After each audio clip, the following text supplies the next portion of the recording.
ఓం గురుభ్యో నమః. శ్రీ షణ్ముఖాయ నమః. గత జన్మలో చేసినటువంటి కొన్ని కర్మల వల్ల మీకు జాతకవశాత్తు సర్పదోషాలు ఏర్పడ్డాయి అని మీకు మీ జ్యోతిష్కులు తెలిపినట్లయితే సర్ప సంబంధ దోషాలని నివృత్తి చేసుకోవడం కోసం మన జ్యోతిష శాస్త్రం చక్కటి పరిహారాలను తెలియజేసింది.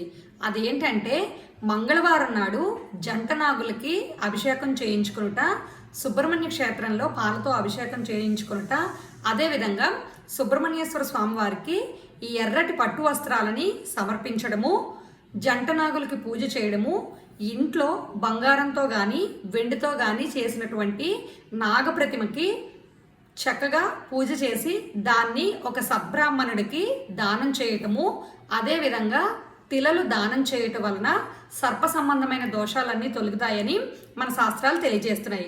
వ్యక్తిగత జాతక విశ్లేషణకి శ్రీ శివకామేశ్వరి జ్యోతిషాలయాన్ని సంప్రదించండి. ఇలాంటి మరిన్ని వీడియోస్